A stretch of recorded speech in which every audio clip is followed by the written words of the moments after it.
Hi, it's Kane Hodder. I played Jason in Friday the 13th, part 7, 8, 9, 10. Victor Crowley and Hatchet. You're watching Slash and Cast. Keep watching, or I'll fucking kill you.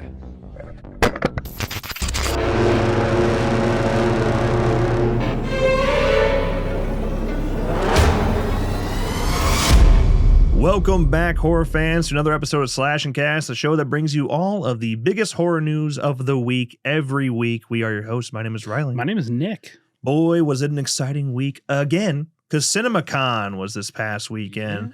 And although almost 100% of the footage shown at CinemaCon never sees the public eye, you know, they still got a lot of people describing it.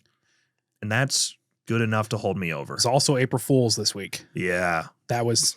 Whoever scheduled CinemaCon to be during April Fool's is a jackass. Listen, I like to think we're silly guys. We like to have a little fun. We like comedy. Sure. I hate April Fool's. Hate it. It was fun, 15 years ago when you go online and you see all the fool's jokes and stuff. Yeah. But people are they're just lying. It's not even April Fool's. It's just, hey, here's my source for this information. And it's so real. Yeah. But it's not. Yeah. It was horrible. It always is horrible now. Yeah. I'm all for, like, if it's a super over the top, yes, like very obviously April Fool's, I'm cool with it. Phasmophobia did one, like a dating sim joke. Dead Meat did one where instead of the kill count, they're doing the kiss count, like stuff like that. Wait, that was a joke? Yeah, unfortunately, it was a joke. Yeah, it's those are fine. Yeah, I don't mind those types of jokes, but there were several. There was one news source in particular that I actually blocked on social media over the weekend, and I'm not unblocking them or on April Fool's.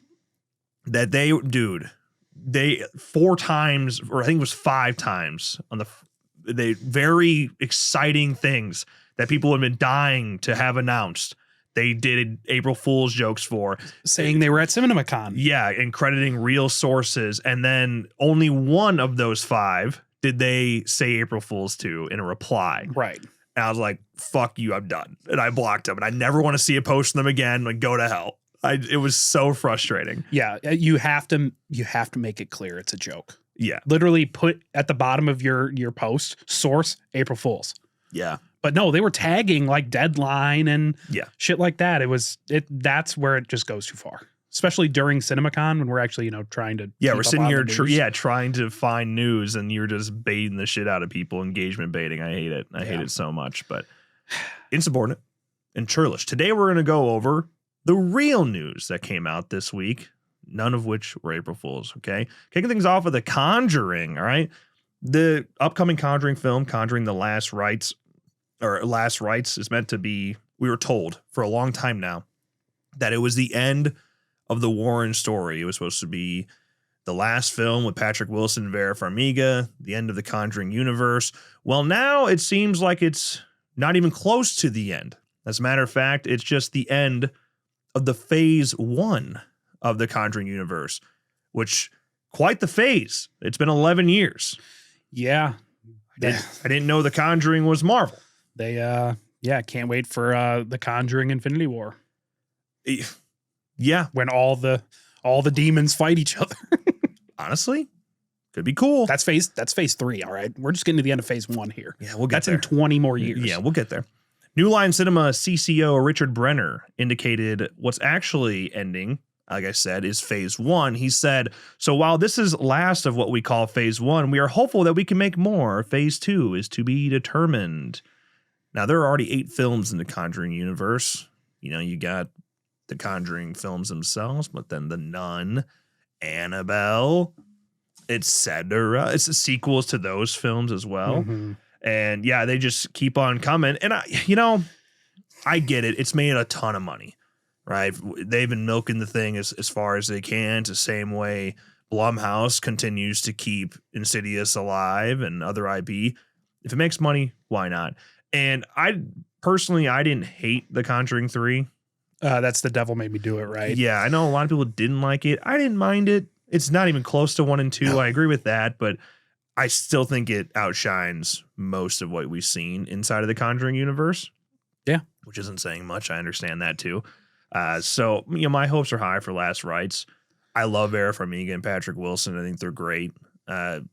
So if it means seeing more of them playing in the Warrens, I'm cool with it. Just seeing them together. Yeah. They have such good chemistry. They've been playing a husband and wife across 11 years. Yeah. My only thing is, if you're going to keep doing them, let's focus on quality over quantity. Exactly. Okay? Go ahead and keep making them, but make them good. Make them good. Make them scary. The first Conjuring to me is one of the best horror films that's come out in our generation. Yeah. I really think it's up there. Truly well-built suspense. I think it's actually the last time that James Wan is like really shined as a director. Fair. So I don't know. I guess you can make it. You can make cases for other films, but The Conjuring is great. And, Conjuring 2. I'm always in the mood for Conjuring or The Conjuring 2. Yeah, The Conjuring 2 just has the love story, man. It gets me every time. Patrick Wilson singing Elvis. Yeah. Gets me. But yeah, the first Conjuring is up there for horror films and one of the scarier movies really ever, to be fair. I know we're so desensitized now that things might not seem scary, but you go show that movie to some teenagers right now. See how they react. Yeah. So yeah, just don't blow it. That's all. Just don't blow it. That's all we're asking. Let's move on to our next topic. Until Dawn, real quick here. Just want to let you know, this was obvious. Rated R. Rated R by the MPAA for bloody horror, violence, gore, and language throughout. Okay. Perfect. That's No what I brainer. want. But to coincide with this, since they relate to each other, David Sandberg this week also made a post on Instagram that showed off some practical effects from AAFX Studio, who's handling the effects in the film. And yeah, dude, pretty legit. Yeah, pretty eerie effect. Love practical effects, obviously, when you can combine them well with CGI.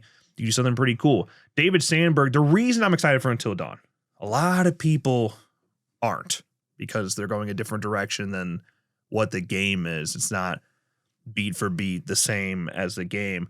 I love David F. Sandberg, Pony Smasher, if you will.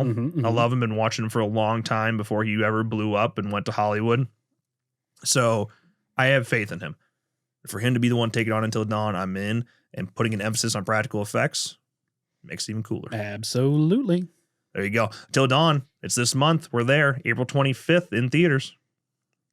I'm excited. A lot of good things coming out this month. Yeah, a lot of heaters. Yeah. Or what we thought were going to be heaters that maybe aren't so much. We'll talk about that more in our new releases segment. Yeah. Moving on. Leprechaun. Lionsgate. We've been talking about Leprechaun a little too much lately. St. Patrick's Day hit, so that was happening.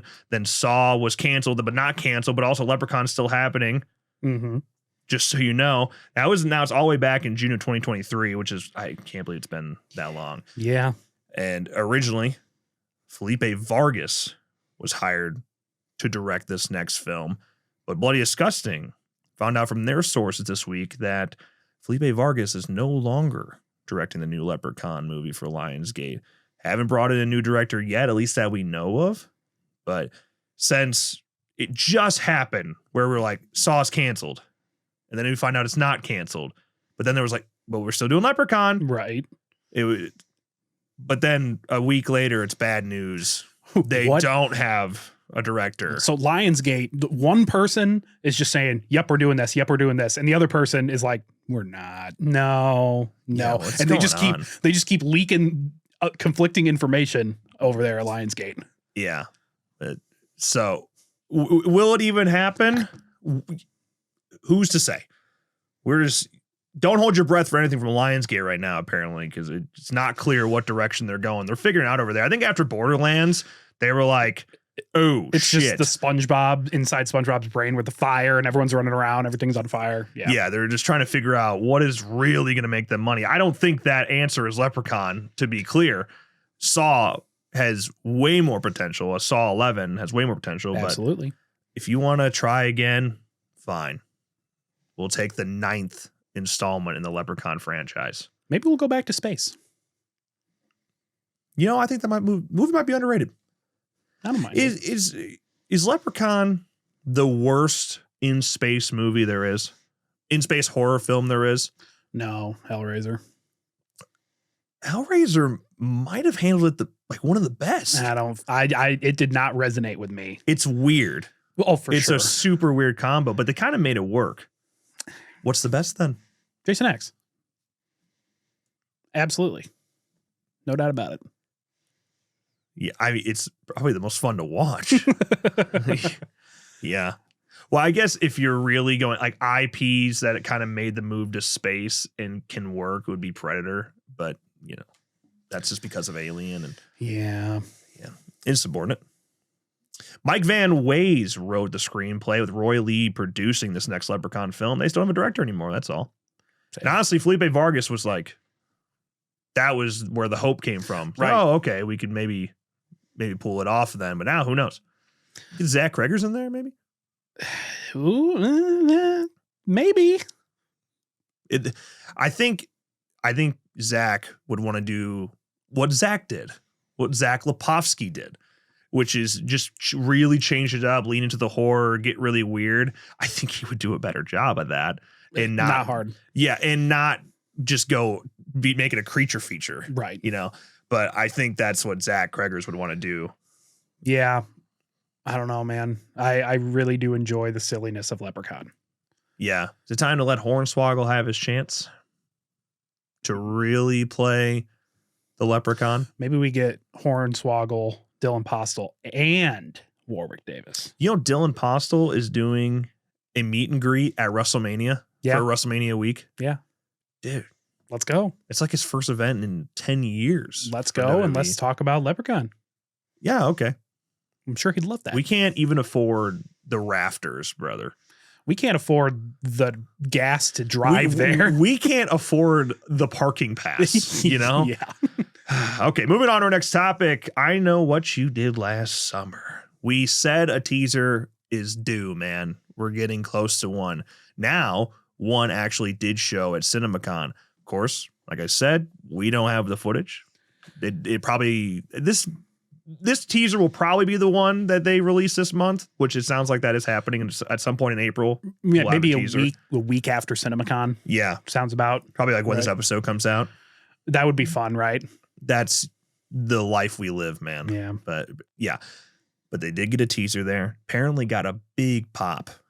Got a big pop at CinemaCon, which doesn't that just make you happy? Yeah.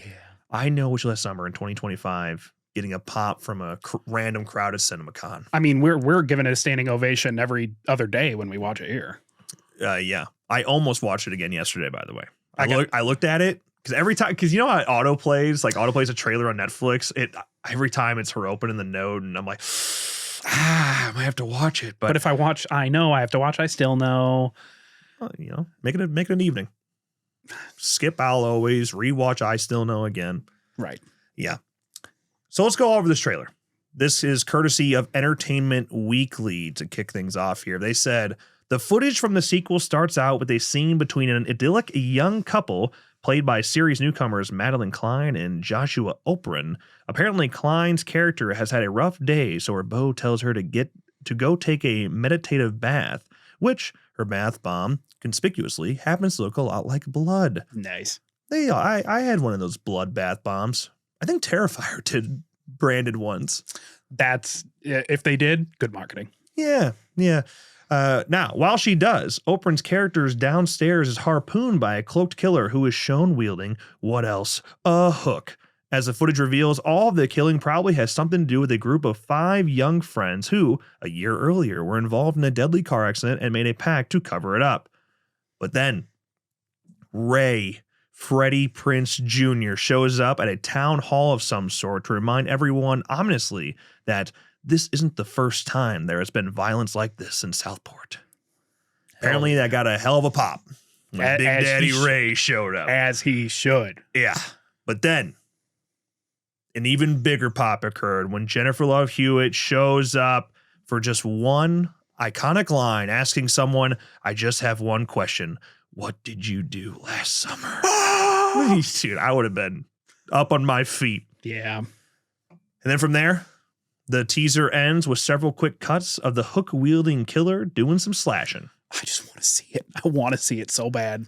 Yeah. Discussing Film also said that this is just, it's different than what you've seen with this IP before.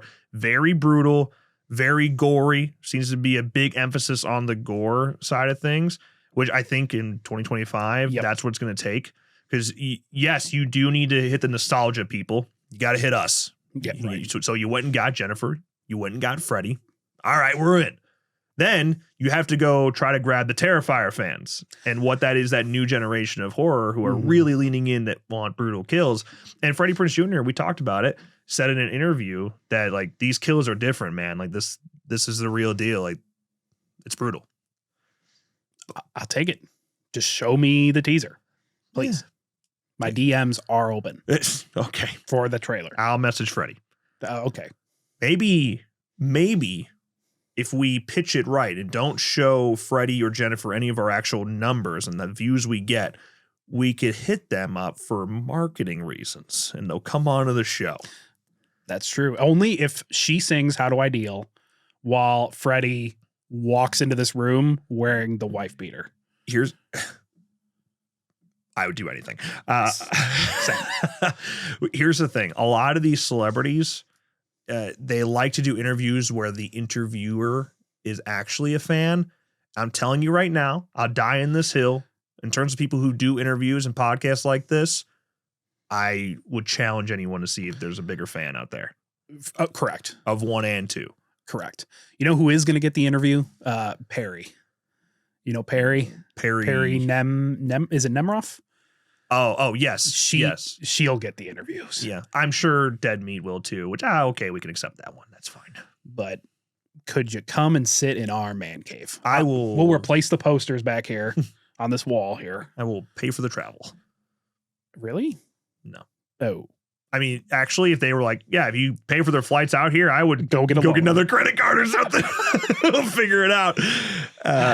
Yeah. I Know Which Last Summer, scheduled to release in theaters July 18th.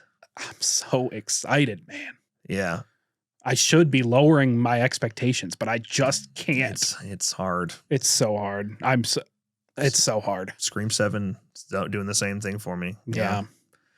In other I Know What You Did Last Summer news, a new Steelbook was announced this week. I don't believe there is a single piece of new media on this Steelbook. Yeah. But it's a Steelbook. But this is a Steelbook 4K release of I Know What You Did Last Summer that is expected to be released on June 24th.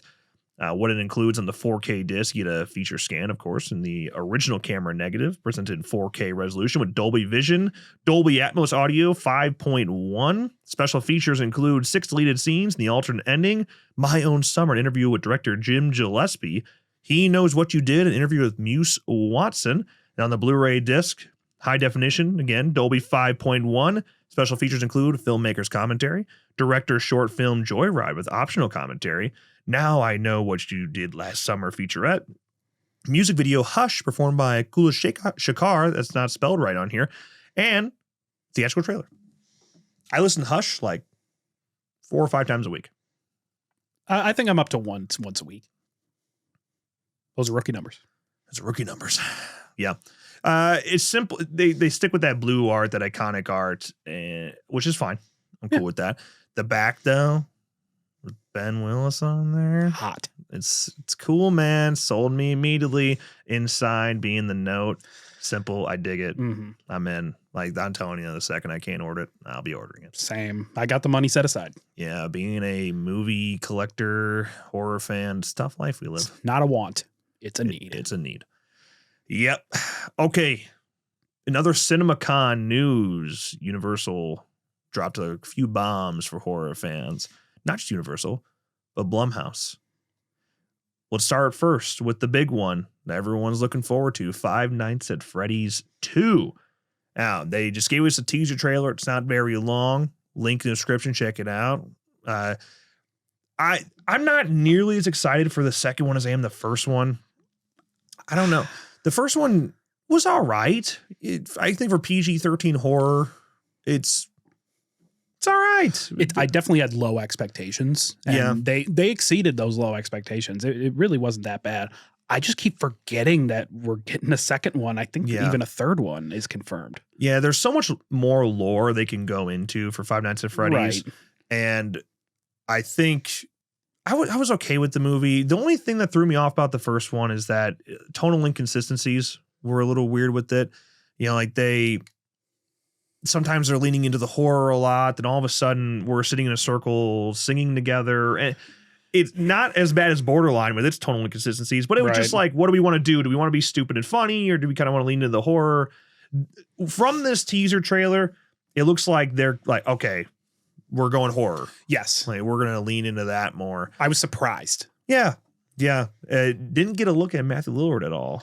Of course, we know he's back. And he did say a while ago that it seems like the filmmakers this time around, they learned from their mistakes in the first one. They're really taking advantage out of the second.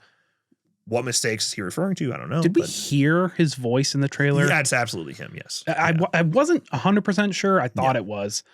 FNAF is a money printer. No matter what they do, it prints money. Yeah. So hopefully it's good. Yeah. And honestly, Josh Hutcherson alone is enough for me to stay committed. Yeah. He's going to have to carry the hell out of this thing, I think. But yeah, I like him a lot. Yeah. Ever since the Thura. Yeah. Maybe Bridge to Terabithia. When was the last time you seen that movie? A couple years ago. Really? I think the Parts of it. Last time I saw the movie was literally when we saw it in school. So 20 years ago. Yeah, you're talking like 4th grade. Which, by the way, why are we watching? That movie's like devastating. Just saying. Love it. Yeah. We'll go see it in theaters. Yeah. And that's the thing. The biggest part of this announcement, aside from the teaser trailer itself, is that Blumhouse did confirm only in theaters December 5th. Okay. Not a day one Peacock release. I'm glad they're doing that. I think Blum was kind of ahead of the curve a little bit with experimenting with streaming releases. I think they made a lot of fucking money with like Halloween Kills, and those movies probably perform better than they would have. I just think we are killing off movie theaters and their experiences, and I hate that. I think things go way too quickly to VOD. I think it should still be a 90-day window in theaters, and then you can push to VOD. I'm okay with 60. Sure. I mean, shit. Right now we're like a week half the time. It's fast. Yeah. It's kind of sad. I love the movie theater experience. Yeah. For the most part. The price is going sky high. Not a fan of. Well, if you go to like classic cinemas, it's not bad. It's really not bad. And then if you go during the week, it's like $6.50 for a ticket. And that was even for new releases. Yeah. So the matinee prices, they're a real deal. Yeah. I don't want that to ever die. Yeah, I understand that home theater experiences can be very legit now, but not for everybody. You know, and I just don't think it's just walking into a popcorn concession stands, like walk past the arcade that no one's in every time. I mean, watching with a crowd, if you actually get a crowd at your theaters, ours don't too often, but yeah, just that's the way to see, especially horror movies. I think I just want more of that. Don't want to let that die. Yeah, you want to be in a theater with some couples watching a scary movie, and you hear all the screams going on, or the mom bringing her kids and the mom scream, like that's fun. There's certain, like, if I circle back to Borderline again, there are certain laughs in that movie that I didn't laugh at by myself at home that I think would have certainly had pops in theaters. Yes. Yeah, and I just think that can really change how you view a movie. Okay. Another CinemaCon Blumhouse Universal News. M3GAN 2 got a new poster for one. Not the biggest fan of this poster. Me either. It's not really doing it for me. I don't know the glow around M3GAN. I don't know. It just ain't working for me. Yeah. I literally sent it. I'm like, is this the official poster? Because not digging it. It's a little fan poster-y, and not in like a creepy duck way. You know, a creepy duck usually makes better posters than what theatrical release posters are. It's giving me rom-com. It's giving me 2000s rom-com poster. I bet I could find 15 movies that have this style of poster. Yeah, maybe that's what they want. I don't know. Maybe. I don't know what vibe they're going for. If I were to ever, you'd say this movie's amazing, and I want to get actor signatures with it, I don't know if I'd get this poster. I think I would just get the one that just says M3GAN 2.0. Yeah, I'm sure there will be plenty of other art out there too. Aside from the poster, they also released an official trailer. This is a long one, about 2.5 minutes. Normally with trailers, I say don't watch them. They're full of spoilers these days. Blumhouse is notorious for spoiling the entire movie in trailers. I actually, to be honest, I don't think that's different here. You do see a lot. Yeah, I think there's a lot to be seen and revealed in that trailer. But I also think at least watching half of this trailer is important to understand what they're doing here. The tone. The tone. If you don't watch the trailer and you go see M3GAN 2, you're like, what happened? Yeah. Like, M3GAN, it was funny. It's got the dancing in there and whatnot, but it is much more of a horror film than M3GAN 2 is. M3GAN, the horror's gone. This is not a horror movie anymore. It's action, bro. It's action. It's literally T2. I mean, it's straight up T2. And when the synopsis first came out, I actually kind of liked it because I didn't think there was anywhere to go after M3GAN.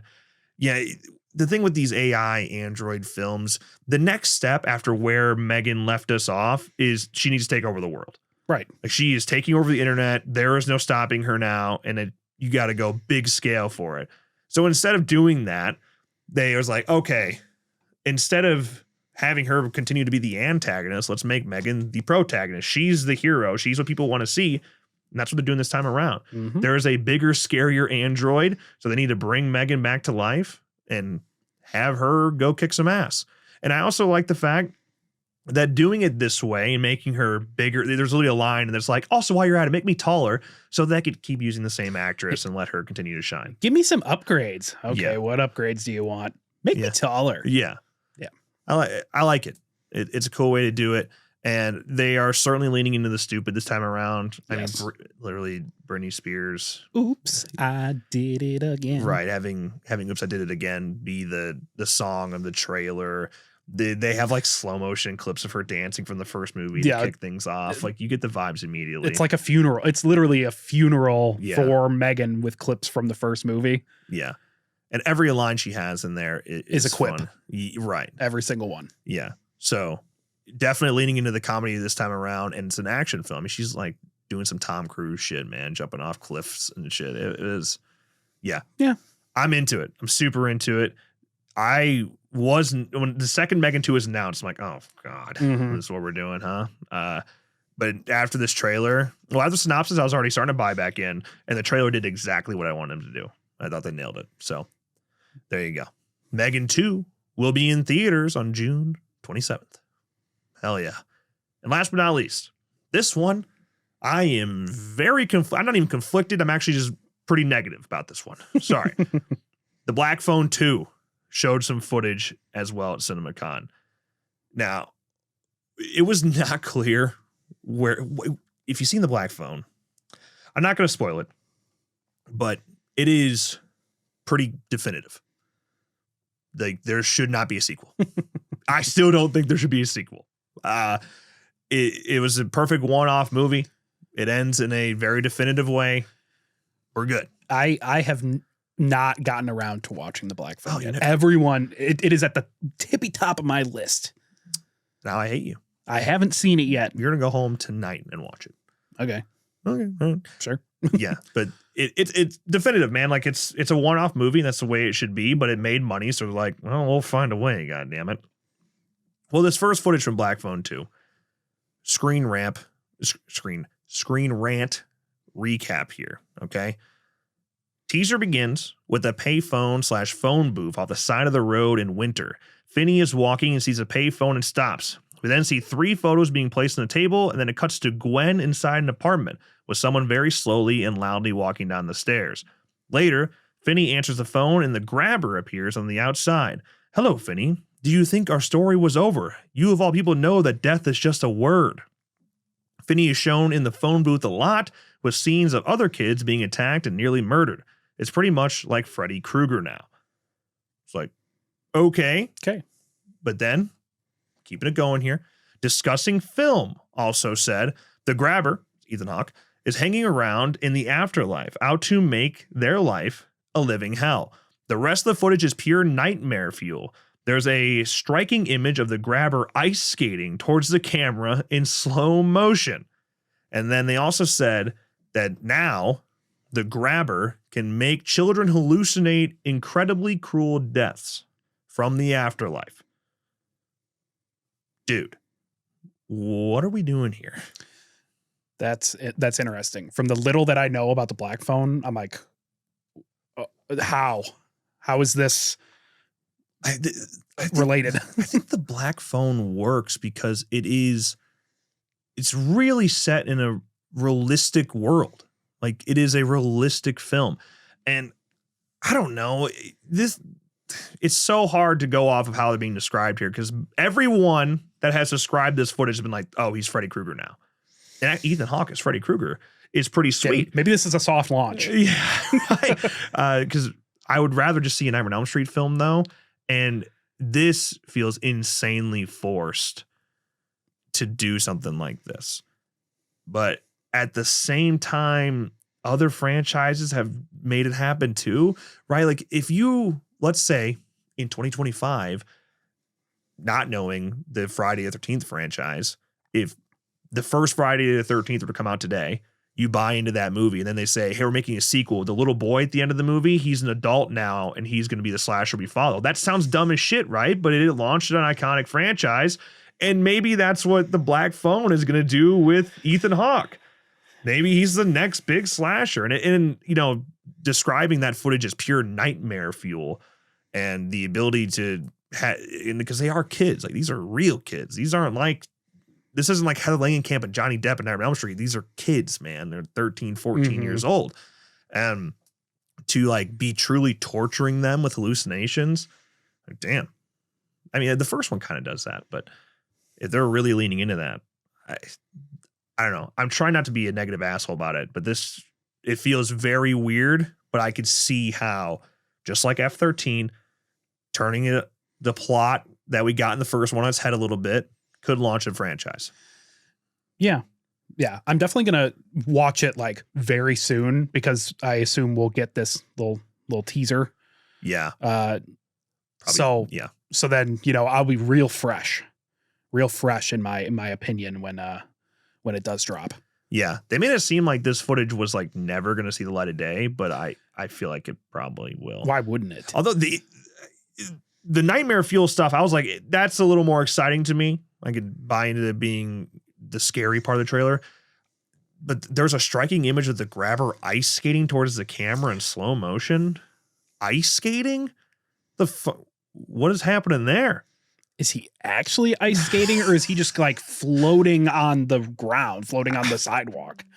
Dude, like, it sounds kind of cool before that. Then I'm like, oh, that sounds super dumb. Yeah. What do you mean? But yeah, the Black Phone 2, it's happening regardless if you want it to or not. And it'll be in theaters on October 17th. That's my birthday. Happy birthday. Because I know what I'm doing for my birthday. Don't let me down, Blumhouse.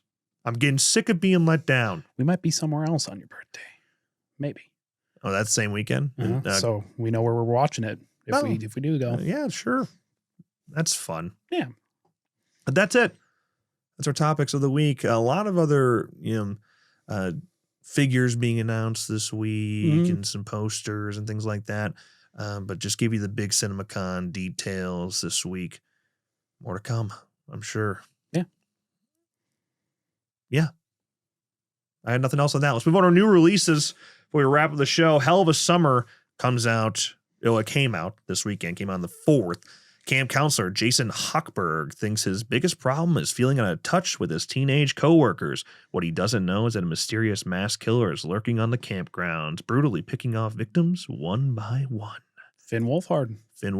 He wrote it when he was 19. And now he's directing it and starring in it. Yeah. Yeah. So I loved the trailer. It's like seemed the perfect cheesy summer camp horror film to me. The reviews so far are like 50-50. Yeah, it's at a 55 as of recording this, 5.6 out of 10 on IMDb. So I need to hear from horror fans on it. Right. 80s horror fans, because it seems like it's targeted to people exactly like us. Yeah. So I don't know. I haven't lost hope yet, but the reviews are not as high as I wanted them to be. Yeah. Now, also on VOD right now, Opus is available already on VOD. 2 weeks. Yeah, again, another example of just not letting it have a chance in theaters. But I don't know. This is one of those movies that was too niche probably to be big in theater. A24. Yep. So a young writer travels to the remote compound of a legendary pop star who mysteriously disappeared 30 years ago. Surrounded by a cult of sycophants and intoxicated journalists, she soon finds herself in the middle of his twisted plan. See, when we went and saw The Monkey, Yeah. and we saw this trailer before. Yeah, I was post credits, right? No. That No. That was what was that? That was for Oz's next movie. Which is what? I don't remember. I don't remember either. But Opus was before. Yeah. Remembering that trailer and reading the synopsis, how do they relate? That trailer was just like weird close-ups and stuff, wasn't it? It was like I'm high on ketamine. Yeah. and just it's just color after color. I don't even understand where that lays into this the synopsis, but it's on VOD. Yeah, I might rent it. Check it out, maybe. Yeah. I didn't. What do you know the reviews off the top of your head? I don't. Oh, I haven't looked either. But The Monkey is also now available on VOD. Yay. It's a little bit longer in theaters, but still not very long. When twin brothers find a mysterious wind-up monkey, a series of outrageous deaths tear their family apart. 25 years later, the monkey begins a new killing spree, forcing the estranged siblings to confront the cursed toy. Definitely excited to see this one again. Yeah, fun one. Probably the favorite of the year so far. Is that correct? What have we seen this year? Maybe. I think it is. Maybe. Yeah, double check the letterbox. I'm checking. And not new release, but new to Netflix. Talk to Me is now on Netflix as of April 1st. Yeah, I really enjoyed that one. Love the first half. Second half loses me a little bit, but it's still pretty good. Yes. By the way, Hard Eyes came out this year. Oh, That's my number one at least. Yeah. And then The Monkey. I could see how people would prefer The Monkey, but yeah, Hard Eyes, of course. It's definitely up there. How'd I forget Hard Eyes? I've seen it like 100 times. Yeah, already. you could probably see it on video. I go, yeah. Now for convention updates. Well, this past weekend, as of when this episode comes out on Sunday, was Spookula and Astronomicon. If you went, hope you had a good time. Yeah. Hope you enjoyed yourself. Coming up next weekend, April 11th through the 13th, C2E2, massive pop culture convention. You know, you might call it a Comic-Con, if you will, in Chicago, Illinois. Now, there are literally over 100 guests. A lot of comics, a lot of TV. Yeah. Pop culture, man. Pop culture conventions. It's big. Yeah. So, but as for some horror guest spotlights here, Anthony Michael Hall will be there, as well as the rest of the Breakfast Club cast. That is cool. Yeah. Also in wrestling here, Colt Cabana is going to be there. Pretty cool fella. Denise Richards is going to be there. Nice. Go get your Valentine poster signed. Or Wild Or Things. your Blue Mountain State posters sign. No. We're talking about horror films here. Oh. Elijah Wood's going to be there. No, not your Lord of the Rings stuff. Back to the Future 2? That would be cool. That's fun. You could do that one. But really the faculty, which they didn't even mention the faculty on his guest announcement. No. You're going to pretend that's not his best movie? Come on. What are you doing? And then Svengoolie, Chicago fans out there, Svengoolie is going to be there. And Ashley Johnson of The Last of Us is going to be there. Pretty sweet. A lot of comic and comic adjacent people.